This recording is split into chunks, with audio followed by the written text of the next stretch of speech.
Hello, viewers. Thanks for choosing Property Focus, your window into the world of architecture, building construction, and real estate. Now, leather is an intrinsic part of the human culture.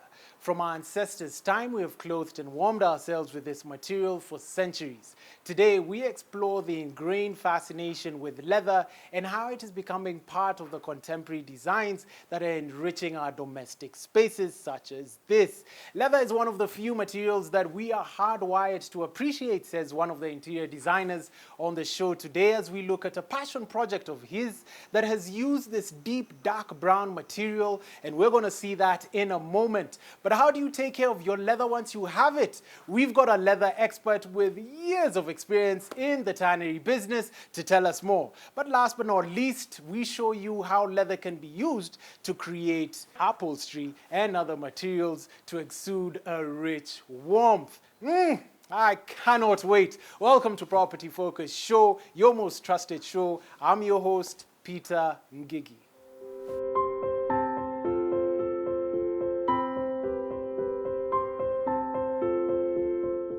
Hello once again. It's about to be the start of a new week as we turn a year older, and we'd like to look at a few things that grow better with age. In light of this, one of our viewers asked Property Focus, I would like to purchase brown leather couches, but would still like to stand out and not have an ordinary living room. Please advise. Kind regards, Brian. Well, Brian, we searched far and wide to get you this insightful, beautiful project. So let's have a look and chat with interior designer Keith.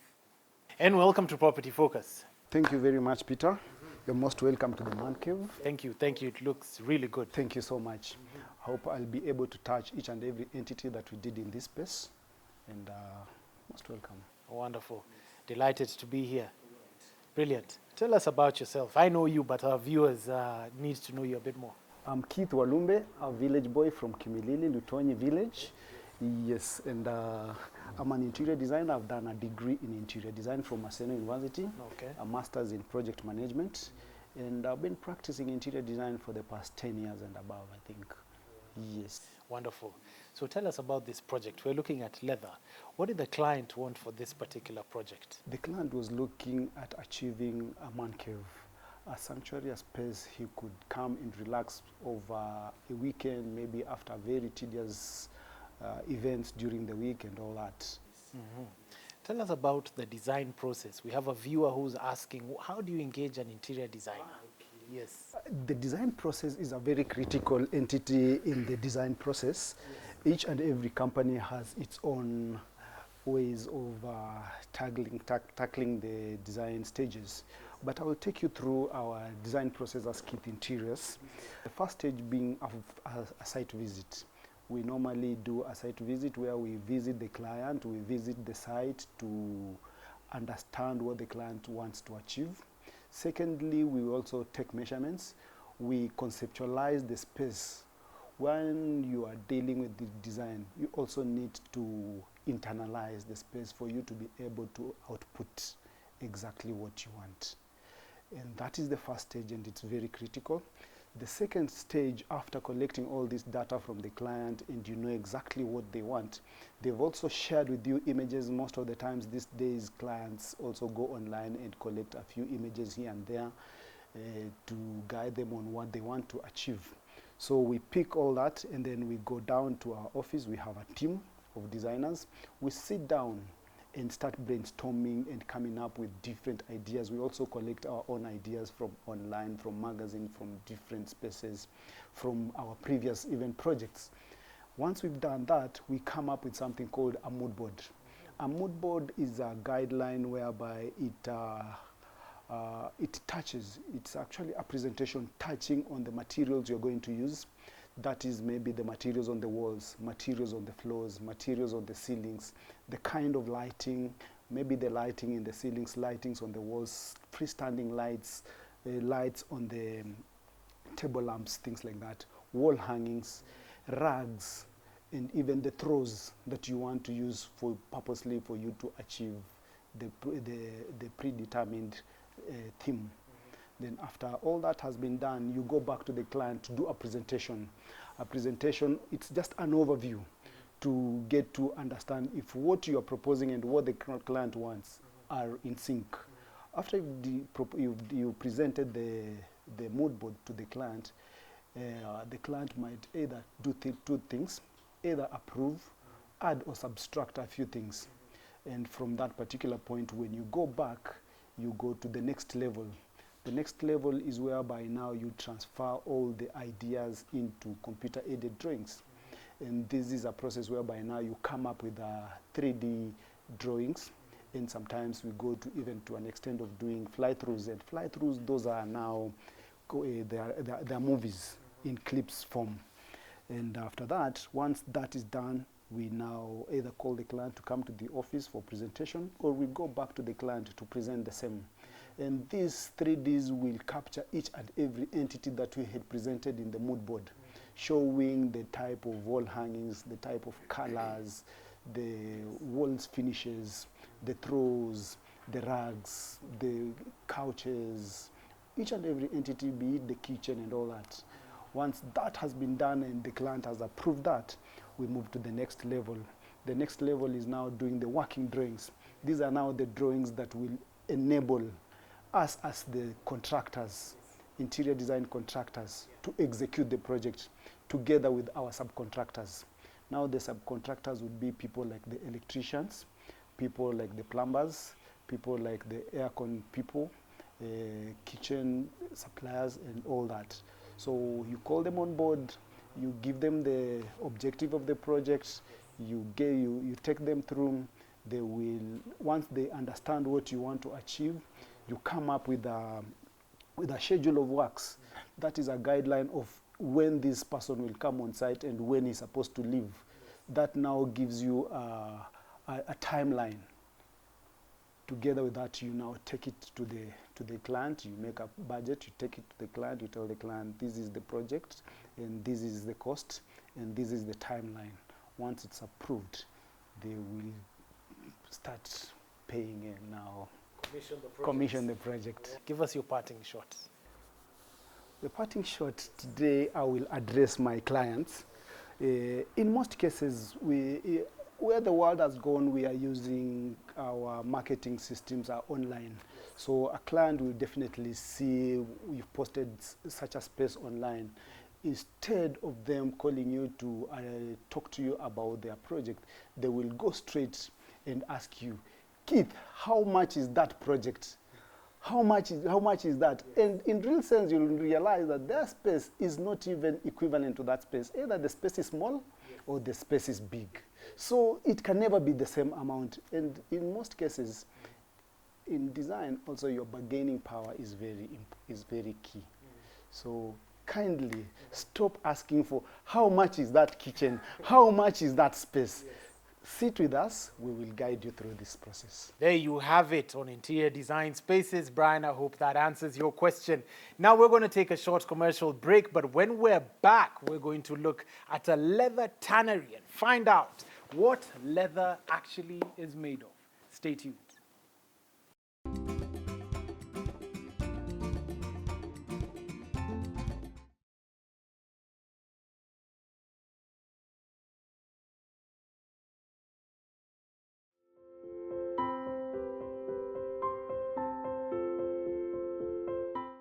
And welcome back from the break. Now we're going to go to another project and have a chat with a leather upholstery designer to find out what you could make with this natural element. Let's head out and see what he has in store for us. Wonderful. We're here with the proprietor of Gonzala Leather, and he's going to tell us about this natural material. Welcome to Property Focus, Gabriel.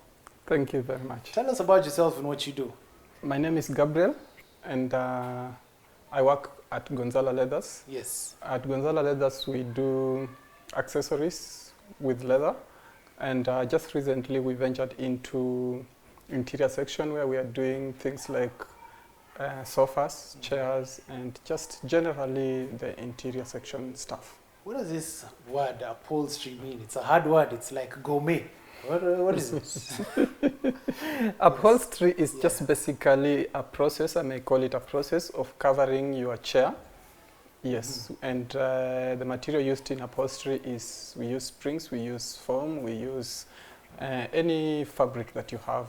Okay. Yeah, so for our case, we use genuine leather. Genuine leather. Yes. What's the best type of leather for upholstery?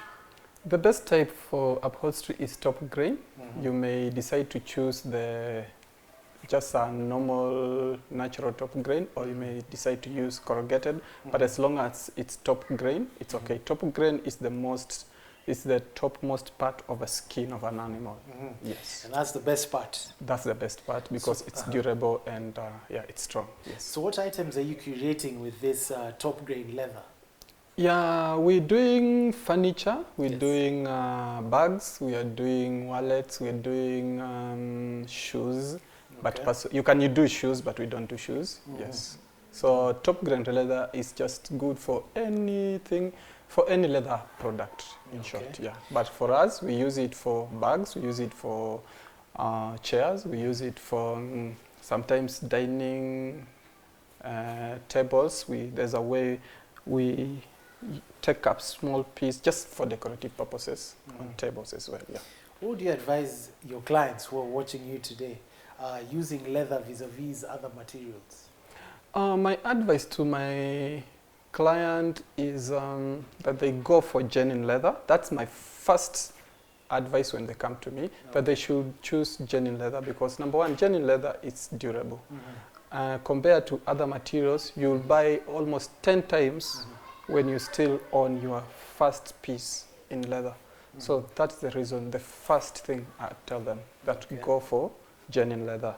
If they're wavy, now that's when we'll go. The other thing, apart from leather, is comes after. I've given them an option of leather. What misconception is there with this natural material? What I would want to say is there's leather and no leather. Okay. There's this misconception that people have that, you know, my chair is 50% leather. There's no 50% leather. There's no percentage in leather. It's either leather or not leather. Yes. Give us your parting shot. Yeah, my parting shot, I want to tell people that they should not shy away from going for leather because number one, leather will give you durability and hence you'll save a lot. Second, leather is natural, you see, and therefore it will give you the elegance, it will give you, you look like a boss. Exactly, that's the word I was looking for. You know, if you walk in my house and sophisticated, if you walk in my house and then I have a piece like this, definitely you don't need to ask me anything. You can immediately tell the kind of a person I am, person of class, taste. Yeah. Brilliant, Exactly. brilliant. Thank you very much, Gabriel. You're most welcome. So know this, if you want to look sophisticated or play the part of the boss, make sure you get this natural material which will go well in your interior decorating spaces. Well, thank you very much, Gabriel. I really appreciate it. Wonderful. Thank you for having us. Billboard is up next and Materials Profile following right on after. Stay tuned.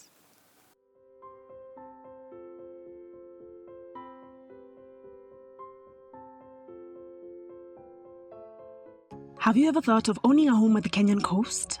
What if we told you you could? Pazuri at Vipingo is a master-planned holiday and residential estate strategically located in Vipingo off the Mombasa-Malindi Highway.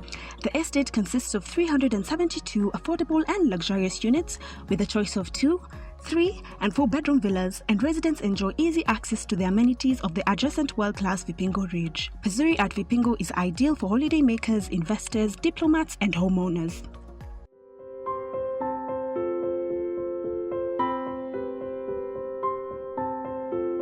Now we've seen a project, we've learnt about upholstery, but is there anything else to know about leather? Let's find out from leather expert Robert Njoka. And welcome to the show, Robert. Thank you so much. I appreciate your coming. Okay, tell us about yourself and what you do. My name is Robert Njoka, Managing Director of Reader Mark Leather Center, where we deal in production of leather from low highs to products. Yes. What is the process of making leather before it's presented to the client? For leather productions, the process is quite long because when you get the low hides from the butchers or from the traders, it has got many processes, e.g. when you get the hides, you start the process by doing the liming. After liming is the process of plumping the leather and removing of the air from the hides. From liming, you do a process called deliming. Deliming is a process where you remove the lime and the sodium that you had used during the liming. After deliming, you move to a process we call beating. Beating is screening of that hide out of the dirt that was maybe remained during the liming. And before you do the beating, we do the process of freshing that material. Why we do the process of freshing is when you buy the hides from the butchers, some of the meat is left on the surface. And since you'll not be in need of that meat, so it is important to remove the unnecessary flesh. And after that, that's where you bring the hide for beating. After beating, we do a process called degreasing. Degreasing is further cleaning of the material to make sure that by the time you go to pickling, pickling is conditioning of hides by process of using sulfuric acid and formic acid to make sure the material is ready for tanning. Does it mean degreasing it's dry? No, it's still in wet form. Okay. It's still in wet form. When you do the pickling, that is conditioning of the fibers of the hides to be ready to conceive the chrome, which is the tanning agent. Okay. You can do the tanning in two categories. You can do the tanning using the chrome, which is chromium, or using vegetable tanning, which is an extract from water tree barks, which is also an agent for tanning. After tanning, now you leave the hides for consumers. That means by that stage, now you can have that material exported, or also you can further now the so-called the crusting of the material or returnage. The returnage now is another stage of preparing the leather for usage, because at wet brew stage, that material cannot be used. But now when you talk about the returnage, that is preparing the hides for utility. And during the returnage, you have got a lot of process that you take. When you talk about the returnage, you have to take the material, you have to do the summing, you have to do the splitting, you have to do now the returnage itself. That means during the splitting, shaving, and summing, we'll be making sure that you get the substance of the leather that, depending on consumer's thickness, depending on consumer design, that's where now you determine what kind of leather you want to put in the market. That's where you get the leather for the footwear, you get the leather for the sofa set, car seat, jacket, and the rest. Given the downturn in the economy right now, how are you responding to this pandemic? No, we are not exception in the challenge. Actually, it has been very, very tough for us. As I had mentioned there before, almost 90% of our product was mainly for international market. And a big portion was going to China, India, Sri Lanka, and Italy. So when many of the factories closed overseas, so we are heavily affected. But good enough, we do appreciate our Kenya government because before the end of the year, they had introduced Buy Kenya, Build Kenya, whereby the government had banned the import of disciplined forces footwear. So even if we are not exporting, we are busy producing for the local market. And it was only good enough that we had moved on the value chain. If it was only as a stage of wet brew, we would have closed it down. So what I'm saying is, it is always good to think about local consumption, because even if you have got any challenge, still there is more market left. Yes. And that's why we're here, to buy Kenya, build Kenya. I totally agree, because that's what has made us to survive when many other industries were closing down. Wonderful. Yes. Before we close, any misconception that people have on leather? There is no pure leather or non-pure leather. It is either genuine leather and nothing else. The other one would be synthetic. Yes. So if somebody want to get genuine leather, the most important thing is to go to the manufacturers, not to buy any leather on the streets. Because definitely you will not know the split, You not know the collected grain. You not know synthetic. Wonderful, Robert. And they all look like leather. Brilliant. Yes. Can we take that for your parting shot? So what I would say is I would encourage people to buy Kenya, build Kenya, to support our industry and also create job opportunities, which you need so much. One thing I would like to tell you, leather industry is one of the virgin industry actually in the market, where the is labor intensive. Because even if we're having equipment, much of the work require human touch. So which would be, actually, you can't believe it. We have thousands and thousands of machines. By the end of the day, we require a lot of labor input. I mean, one-to-one input. Yes. Wonderful. Thank you very much, Robert. Thank you so much. I really appreciate for taking time to come and understand what is leather and how leather is produced. And there you've had it from a leather expert himself. There's nothing like any other leather, just genuine leather. And thank you for choosing Property Focus. And remember, if you want to reach out to us or have any topics discussed by experts, reach out to us on Property Focus on Facebook and Property_Focus_ on Instagram. And we'll be more than happy to have these experts come and discuss these topics over here on your most trusted property show. I've been your host, Peter Ngigi.